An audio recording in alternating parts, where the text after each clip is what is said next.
और बड़ी खबर, ज्ञानवापी को लेकर एक याचिका जो है नई दायर की गई, जिस पर अब 30 तारीख को यानी 30 मई को सुनवाई होगी। फिलहाल फास्ट ट्रैक कोर्ट जज उपलब्ध नहीं है, ये कहा गया है। दरअसल अभी जानकारी ये थी कि फास्ट ट्रैक कोर्ट में इस याचिका को ट्रांसफर करने की बात कही गई, लेकिन अब माना जा रहा है कि इस पूरे मामले की जो सुनवाई है 30 मई को होगी। फिलहाल फास्ट ट्रैक कोर्ट जज उपलब्ध नहीं है। सिविल कोर्ट के जज ने ट्रांसफर किया था केस, लेकिन फास्ट ट्रैक कोर्ट में केस ट्रांसफर तो किया, लेकिन फास्ट ट्रैक जज नहीं होने की वजह से, फास्ट ट्रैक उपलब्ध नहीं होने की वजह से अब ये माना जा रहा है 30 मई को इसकी सुनवाई होगी।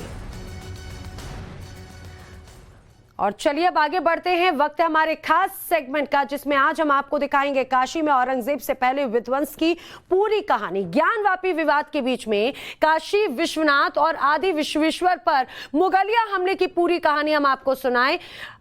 आप लेकिन शायद ये नहीं जानते होंगे कि औरंगजेब ने विश्वनाथ मंदिर से भी पहले काशी के कृतिवासेश्वर मंदिर को तोड़ने का फरमान सुनाया था।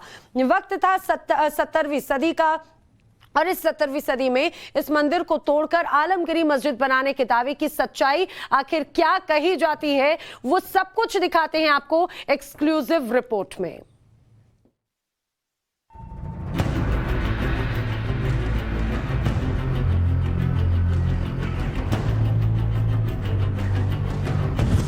बाबा विश्वनाथ की काशी में औरंगजेब के कितने पाप। काशी में मुगल शासक औरंगजेब के कलम कथा की फहरिस्त काफी लंबी है। इस्लाम परस्ती में अंधे हो चुके औरंगजेब ने तलवार के बल पर काशी की संस्कृति को मिटाने की कोशिश की, यहाँ की सभ्यता को कुचलने की कोशिश की, लेकिन वो कामयाब नहीं हो पाया। औरंगजेब ने न सिर्फ काशी विश्वनाथ मंदिर को ही तोड़ा, बल्कि उसके निशाने पर कई और भी मंदिर थे, और उन्हीं मंदिरों में से एक है कृतिवासेश्वर का मंदिर। क्या मुगलों ने आदि विश्वेश्वर से पहले कृतिवासेश्वर का विध्वंस किया? कहा यह जाता है कि 1669 के आसपास जब औरंगजेब बनारस आया था, तो उसने इस कृतिवासेश्वर मंदिर को तोड़कर यहाँ पर इस मस्जिद का निर्माण कराने का फरमान जारी किया था। क्या वाराणसी की आलमगीरी मस्जिद पहले महादेव का मंदिर था? आपको दिखाते हैं कि किस तरीके से यहाँ पर एक तरफ कृतिवासेश्वर का मंदिर है, यहाँ पर शिवलिंग है, तो दूसरी तरफ यहाँ पर एक मस्जिद है, और जिसे आलमगीरी मस्जिद भी कहते हैं, और इसके साथ ही उसे फवारा वाली मस्जिद भी कहते हैं। काशी विश्वनाथ, बिंदु माधव और कृतिवासेश्वर, वो सनातन मंदिर जो काशी में औरंगजेब की घुसपैठ के साथ ही मुगलिया विध्वंस के शिकार बने, आज 350 साल बाद भी उस बर्बर बादशाह की क्रूरता की कहानी बयां कर रहे हैं। दावा किया जाता है कि औरंगजेब ने आदि विश्वेश्वर यानी काशी विश्वनाथ से पहले कृतिवासेश्वर मंदिर को गिराने और उसे मस्जिद में बदलने का फरमान जारी किया था, जिस पर उनकी सेना ने फौरन अमल किया। मंदिर तोड़ा गया, वहां मस्जिद तामीर भी हुई, लेकिन वो मस्जिद हिंदू प्रतीक चिन्हों और बिना मीनार की आज भी 17वीं सदी के विध्वंस की हर कहानी बयां कर रही है। मंदिर को तोड़ दिया गया और यहाँ पर ये मस्जिद बनाई गई। हालांकि इस मस्जिद का जो स्ट्रक्चर है वो काफ़ी हिंदू देवी देवताओं की जो एक पुरातन शैली होती है उससे मिलती जुलती हुई दिख रही है, जैसा कि हमने ज्ञानवापी में भी देखा था। अगर इस मस्जिद की दीवारों पर अगर हम एक बार आपको दिखाने की कोशिश करें, तो आमतौर पे जो मस्जिद होती है उससे ये काफ़ी अलग मस्जिद है। यहाँ पर आप देख सकते हैं कि यहाँ पर कमल के निशान भी हैं, इसके साथ साथ जो हाथी के निशान हैं, इसके साथ ही त्रिशूल और अन्य जो शास्त्रीय के जो निशान हैं वो इस मस्जिद में दिखाई पड़ते हैं। तो निश्चित तौर पे जो मस्जिद की जो कलाकृतियां हैं वो हिंदू धर्म से काफ़ी मिलती जुलती हैं, और इसे लेकर ही यहाँ पर जो विवाद की स्थिति बनी हुई है। बड़ी बात यह कि यहाँ एक हिस्से में खुले आसमान के नीचे शिवलिंग है, तो दूसरे हिस्से में मस्जिद। इस जमीन और इमारत को लेकर हिंदुओं और मुसलमानों के दावे क्या हैं आपको दिखाएंगे, लेकिन उससे पहले आपको इस मंदिर मस्जिद विवाद की फव्वारे वाली कहानी सुनाते हैं। ज्ञानवापी मस्जिद की तरह फव्वारे वाली मस्जिद में भी फव्वारे को लेकर जो विवाद की स्थिति बनी हुई है। कहा यह जाता है कि जिस जगह पर यह शिवलिंग स्थापित है वहां पर फव्वारा लगा था, और उस फव्वारे के आसपास यहां पर लोग वजू करते थे और उसके बाद नमाज पढ़ते थे। लेकिन 2006 के बाद से मुस्लिम पक्ष का दावा है कि वहां पर फव्वारे को हटाकर यहां पर शिवलिंग स्थापित कर दिया गया है, जबकि हिंदू पक्ष का दावा है कि यहाँ पर फव्वारा कभी लगा ही नहीं था, बल्कि वहां पर एक शिवलिंग पहले से ही स्थापित था, और यहाँ के जो स्थानीय लोग थे उसी शिवलिंग की पूजा करते थे। जहां इस वक्त शिवलिंग है, क्या वहां पहले सचमुच फव्वारा था, वजूखाना था? इसे लेकर हिंदू पक्ष का क्या कहना है, उसे सुनने से पहले मस्जिद पक्ष का दावा क्या है वो सुनिए। इसमें एक फव्वारा था, फव्वारे का मैं फोटो भी आपको दे सकता हूँ, मेरे पास है, अभी दे दूंगा। तो ये आप कौन सी लोकेशन पे कह रहे हैं फव्वारा है? अरे सुनिए तो जी। ये जो शिवलिंग लगा हुआ है यही फव्वारा था। अच्छा। 2006 में यहाँ पर एक आम का पेड़ था, उसकी डाल गिर गई और रात में चूंकि डाल गिर गई, दूसरे दिन एक मीटिंग थी। ये मीटिंग थी कि इसको कैसे क्या किया जाए, लगा दिया जाए। उस दिन शाम को बारिश होने लगी तो मैं मीटिंग में आ नहीं पाया और श्री अटल बिहारी वाजपेयी की सभा थी डीएवी कॉलेज के अंदर। तो इन लोगों ने क्या किया कि सवेरे जो है ठीक सुबह जबरदस्ती उधर से घुस के वहां से घुस के एक ऊपर लाके यहाँ जबरदस्ती इसको लगा दिया। 2006 के पहले ये नहीं था। मुस्लिम पक्ष का दावा है कि यहाँ जो शिवलिंग है उसे 2006 में जबरदस्ती रख दिया गया, जबकि हिंदू पक्ष इस दावे को सिरे से नकारता है। हिंदू पक्ष का दावा तो यहाँ तक है कि वाराणसी का ये अकेला ऐसा मंदिर है जिसे औरंगजेब के तोड़ने के बाद भी यहाँ पूजा एक दिन भी नहीं रुकी। कोई पाइप कनेक्शन भी नहीं है, न कहीं पानी की निकासी की व्यवस्था है। कहीं हो तो दिखा दे। यहाँ आज तक ही खुद भी कभी नहीं देखे फुहारा निकलते हुए। जो यहाँ के मुतवल्ली है वो खुद भी नहीं देखे, उनसे उनके हम उम्र हम हैं, हमने नहीं देखा, उन्होंने नहीं देखा। तो कब फुहारा चलती थी? वो तो टाइम्स नाउ नवभारत को एक फोटो दिखा रहे हैं, उनके कहने के मुताबिक कि 2006 के पहले यहाँ पर नमाज अदा की जाती थी। कभी नहीं नमाज अदा की जाती थी। यहाँ जो फुहारा दिखा रहे हैं उसी को शिवलिंग समझ के हिंदू पूजा अर्चन करते थे। ये वाराणसी वैभव और काशी का इतिहास दोनों पुस्तक में उल्लेख है कि देश की अकेली मंदिर है जिसका पूजा अर्चन एक दिन भी रुका नहीं। इतिहास की किताबों और धर्म ग्रंथों में कृति वासेश्वर मंदिर को लेकर लिखा क्या गया है, आज आपके सामने वो पन्ने भी खोलेंगे। लेकिन इस मंदिर में हिंदुओं की कितनी आस्था है, पहले उसका किस्सा सुनिए। हजारों की संख्या में प्रतिदिन जो लोग होते हैं वो यहाँ पर आते हैं और शिवलिंग की पूजा करते हैं, और इसमें सबसे जो बड़ी तादाद है वो दक्षिण भारतीय लोगों की होती है, क्योंकि ये जो शिवलिंग है वो लिंगायत समुदाय से जुड़ा कहा जाता है। और यहाँ पर जो दक्षिण समाज के लोग होते हैं वो यहाँ पर आते हैं और यहाँ पर पूजा करते हैं। इसके साथ ही जब अगर दूसरी तरफ की बात करेंगे तो यहाँ पर आप दूसरे साइड में अगर देखेंगे तो यहाँ पर मस्जिद है, और इस मस्जिद में जुम्मे के दिन लगभग 500 से 1000 की जो संख्या होती है उसमें मुस्लिम समाज के लोग आते हैं और यहाँ पर नमाज पढ़ते हैं। तो निश्चित तौर पे जो विवाद की स्थिति है न सिर्फ ज्ञानवापी मस्जिद में है, बल्कि धरौरा मस्जिद के साथ ही कीर्ति वासेश्वर मंदिर जो है वहाँ पर भी विवाद की स्थिति बनी हुई है। अब यहाँ के लोग ये मांग कर रहे हैं कि इस मंदिर परिसर का भी सर्वे किया जाए ताकि दूध का दूध और पानी का पानी हो सके।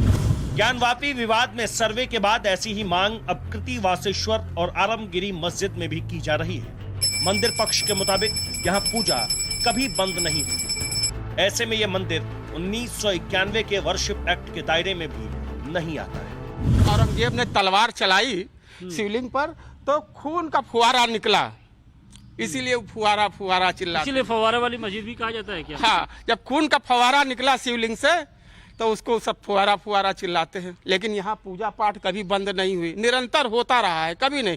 बल्कि एक शिवरात्रि के दिन इसी घर के बगल में एक महिला रहती है, पूजा करने आई थी और उसके कपड़ा में आग लग गया था, ऐसी जगह जल करके गई और कविचूरा हॉस्पिटल में मरी। यह बात कम से कम 40-45 साल पहले की है। और दूसरी बात, यहाँ धर्मस्थल विधेयक भी लागू नहीं होता है 1991। जहाँ पूजा अर्चन हो रहा है वहाँ लागू नहीं होता है। मंदिर खुले आसमान के नीचे है, लेकिन महादेव की पूजा के सामान यहाँ एक कमरे में बंद है, जिसकी पहरेदारी 24 घंटे पुलिस वाले करते हैं। यहाँ पर देखिए जो पुलिस के जवान हैं वो हमेशा यहाँ पर मुस्तैद रहते हैं, वो ड्यूटी देते रहते हैं ताकि किसी तरह की कोई अप्रिय घटना यहाँ पर ना हो सके। इसके साथ ही हम वो इस स्टोर रूम की भी तस्वीरें दिखाने की कोशिश करते हैं कि आखिर इस स्टोर रूम में मंदिर से जुड़ी हुई जो चीज़ें हैं वो क्या क्या रखी। आप सामने देख सकते हैं कि यहाँ पर शेषनाग की एक स्टैचू है और इसके साथ ही एक धारा पथ है। कहा यह जाता है कि ये जब 16वीं सदी के आसपास की ये जो जो साजो सामान है, पूजन सामग्री है, जब बाद में इसे हमले में तोड़ दिया गया था इस मंदिर को और यहाँ पर मस्जिद स्थापित कर दी गई थी, तो फिर बाद में इस सामग्री को यहाँ पर सुरक्षित रख लिया गया था। कृतिवासेश्वर में आस्था रखने वाले पक्ष का दावा है कि ये इमारत किसी एंगल से मस्जिद नहीं है, ये मंदिर ही था जिसे तोड़कर मस्जिद की शक्ल दे दी गई, जिसके सबूत आज भी मंदिर के पक्ष में है। 3 सेट देख रहे हैं, ये भी नहीं था। ये पंखा लगा है, ये सब भी नहीं था। ये वजू करने का जगह भी नहीं था। देख रहे ऊपर कहीं मीनार है, कहीं देख लीजिए, कहीं मीनार हो तो बताइए। ये ताखा उखा बाद में सब डेंटिंग पेंटिंग किए हैं, बाद में ऐसा कहीं कुछ था नहीं। अब ये लोग जो चाहे सो करें, जो कहेंगे भाई सुने भाई, लेकिन मैं जो कह रहा हूँ ये बिल्कुल सत्य है, ऐतिहासिक दावे के साथ बोल रहा हूँ। वहाँ देखेंगे कृतिवासेश्वर कूप है, कुआं भी है। इसी कुएं से यहाँ इनका जो है जलाभिषेक वगैरह ये सब होता था। मंदिर इसके जस्ट आगे, थोड़ा आगे जाइए, लेफ्ट हैंड साइड पे है, वहाँ पे है। ये मिसगाइड करते हैं, दीज आर मिसगाइडेड फैक्ट्स। ये मिसगाइडेड फैक्ट है। और ऑन रिकॉर्ड 1882 का जो 1882 का जो बंदोबस्त है बनारस का, उस वक्त से 1882 का जो लॉर्ड डंकिन ने बंदोबस्त किया है, उसमें हम रिकॉर्ड में हैं। वी आर इन रिकॉर्ड, मतलब हम 1882 आज तक रिकॉर्ड में हैं। और जब 32 में जब 32 में हमारे वक्फ बोर्ड का गठन हुआ तो वक्फ कराई गई है मस्जिद, वो मेरे पास ऑन रिकॉर्ड। मुस्लिम पक्ष मस्जिद की हिमायत में दस्तावेजी सबूत होने के दावे कर रहा है, तो मंदिर पक्ष इतिहास की किताबों का हवाला दे रहा है। जब औरंगजेब काशी में आया तो सबसे पहले उसने कृतिवासेश्वर महादेव मंदिर को तोड़ा। इस बात का उल्लेख वाराणसी वैभव में पंडित कुबेरनाथ शुक्ल ने अपनी किताब में किया है। और यहाँ के कमिश्नर रहे नितिन रमेश गोकर्ण जी ने भी अपने जो उन्होंने पुस्तक लिखी है काशी सर्व प्रकाशिका, उसमें भी उन्होंने उल्लेख किया है कि जब औरंगजेब काशी में आया तो सबसे पहले उसने कृतिवासेश्वर महादेव मंदिर को तोड़ा। ये उस समय इतना विशाल मंदिर था, इसमें शिक्षा केंद्र थे, विद्यार्थी पढ़ते थे, वेद मतलब पाठशालाएं थी, संस्कृत का अध्ययन करते थे, वेद पाठी रहते थे और बहुत संपन्न यह मंदिर था। ये देख रहे हैं जो टावर देख रहे हैं ये सब उसी में है। हर तीरथ पोखरा भी इसी में था, उसमें नहा करके लोग आते थे, मंदिर में दर्शन करते थे। और मंदिर टूटने के बाद भी कभी यहाँ पर पूजा बंद नहीं हुई, निरंतर होता रहा। कभी फुहारा नहीं था, कभी इसमें पानी नहीं था। ये झूठ बोलते हैं। जुबानी दावे से अलग किताबों में क्या लिखा है, आपको वो भी दिखाते हैं। पंडित कुबेरनाथ शुक्ल ने अपनी किताब वाराणसी वैभव में लिखा है, काशी के प्रमुख शिवलिंगों में कृतिवासेश्वर का स्थान बहुत ऊंचा है। कृतिवासेश्वर का मंदिर बहुत सुंदर और वैभवशाली था। इसी वजह से औरंगजेब ने कृतिवासेश्वर की जगह मस्जिद बनवाई। औरंगजेब ने काशी के 3 देवस्थान आदि विशेश्वर, कृतिवासेश्वर और बिंदु माधव की जगह मस्जिद बनवाई। कृतिवासेश्वर के पूर्व में हंस तीर्थ था, जो आज भी हरतीरथ पोखरे के नाम से मशहूर है। मंदिर में आस्था इतनी कि लोग मस्जिद परिसर के फव्वारे के पत्थर को पूजते हैं। मंदिर टूटने के 200 साल तक कृतिवासेश्वर की दोबारा स्थापना नहीं हुई। बाद में राजा पट्नीमल ने पुराने मंदिर के दक्षिण में एक छोटे मंदिर का निर्माण कराया, लेकिन लोगों की आस्था मस्जिद के फव्वारे वाले पत्थर में ही बनी रही। मंदिर का पुराना गर्भगृह है। अच्छा, यह इसी जगह भगवान विराजमान थे। मंदिर तोड़ा गया और ये सब उसी तरह से है। ये सब जो देख रहे हैं मंदिर का मलबा है, एकदम पूरा मंदिर का मलबा है। हटाएंगे तो सब मंदिर के अवशेष मिलेंगे इसमें, समझ गए। और मंदिर में पूजा कभी बंद नहीं हुआ। सबसे बड़ी बात यह है, कभी निरंतर होता रहा। मतलब आपके मुताबिक ये पूरा मंदिर का गर्भगृह है, पुराना गर्भगृह है और इसके आसपास जो ये पत्थर दिखाई पड़ रहे हैं ये उसी का मलबा है। और मंदिर के एक हिस्से को तोड़कर यहाँ पर मस्जिद का निर्माण कर दिया गया। क्या है, कहीं कुछ नहीं। मस्जिद के एक हिस्से को तोड़कर आपके मुताबिक इसको तोड़कर एक मस्जिद का निर्माण किया गया। और जो हम ये दिखाने की कोशिश भी कर रहे हैं, इसमें जी जी आप आते हैं। हाँ, यहाँ पर जो हम देख रहे हैं, यहाँ पर सर्प भी है, कमल भी है, सात्विक भी है, उसके साथ साथ कहीं कहीं बीच में त्रिशूल भी है। सब कुछ है। तो बस उसी में केवल ताखा बना दिए हैं, बाकी सब उसी तरह से। दोनों पक्षों के दावे अपने अपने हैं। एक इसे मंदिर बता रहा, दूसरा मस्जिद। ऐसे में हमने यहाँ दोनों पक्षों से एक साथ बात की तो बहस बहुत दिलचस्प हुई। आप लोग का दावा क्या है कि शिवलिंग वहां पर है या जहां पर अपने आपने स्थापित? यह पूरा मंदिर है, जी अच्छा, ये पूरा परिसर यह पूरा परिसर मंदिर का है। और जो पुराणों में उल्लेख है, जी कृतवासेश्वर कुंड, वो कुआं भी मौजूद है। जी यह ढांचा भी देख लीजिए कि इस पर हाथी होती हर पीला भी जैसे और हिंदू मंदिरों में होता है, उसी तरह से देखिए किसी मस्जिद में नहीं पाइएगा यह ढांचा की हर पिलर पे देखिए हाथी है। भाई ये तो कह रहे हैं कि ये तो ढांचा कुछ वैसा ही है जैसा कि ज्ञानवापी में है। आपको नहीं पता, आपको इनको जानकारी कम है। एक्चुअली क्या है कि जिस पीरियड में जो चीज बनती है उस पीरियड के जिस टाइप के ईंटें मिलते हैं, जिस टाइप के पत्थर मिलते हैं, वो लगाए जाते हैं। ये उस एरा में बना था। जो इस एरा में बनता है उसमें स्लैब लगता है, उसमें बीम लगती है। उस जमाने में क्या दूसरे मस्जिदों में भी इसी तरह त्रिशूल लगता है इनके मस्जिदों में, उनके कथनानुसार मस्जिदों में त्रिशूल लगता था, ओम लगता है, संस्कृत में श्लोक लिखी जाती है।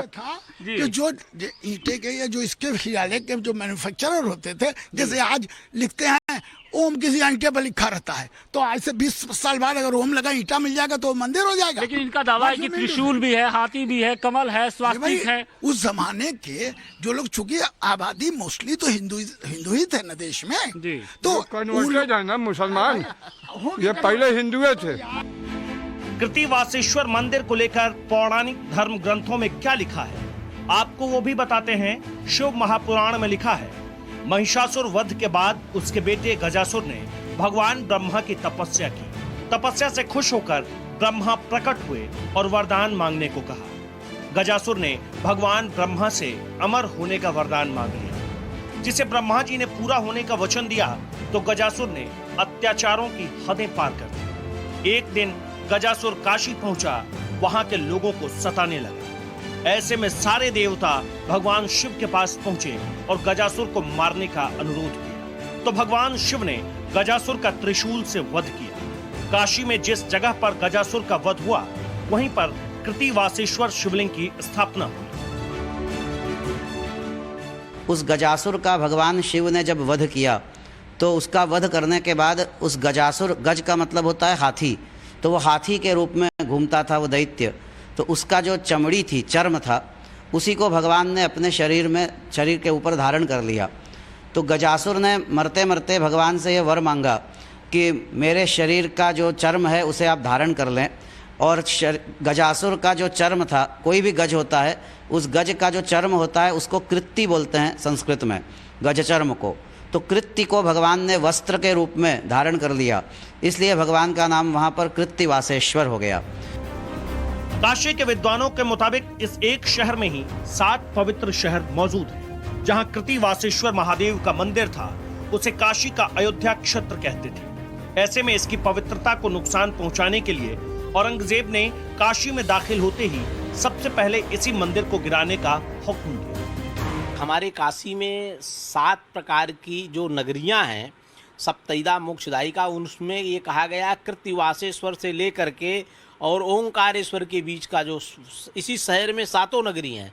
काशी में उज्जैन है, काशी में द्वारका है, काशी में मथुरा है, काशी में अयोध्या है, काशी में हरिद्वार है। ये 7 जो मोक्षदायिका नगरी हैं वो काशी में बांट दिया गया है। काशी में 12 ज्योतिर्लिंग हैं, काशी में 56 विनायक हैं, काशी में 9 गौरी हैं, काशी में जो है आप समझ लीजिए अष्टमातृकाएँ हैं, काशी में जो है 64 योगनियाँ हैं, काशी में अष्ट भैरव हैं, काशी में 56 विनायक हैं। तो ये काशी अद्भुत है, यहाँ सभी चीज़ें हैं। तो कृतिवासेश्वर से लेकर के और ओंकारेश्वर का जो भाग है, उस भाग को अयोध्या माना गया है। और वहाँ पर आप समझिए उस इतने प्रसिद्ध ज्योतिर्लिंग, इतने प्रसिद्ध शिवलिंग को, काशी खंडोक्त शिवलिंग के स्थान पर वहाँ पर तोड़ करके मस्जिद का निर्माण करा दिया औरंगजेब ने।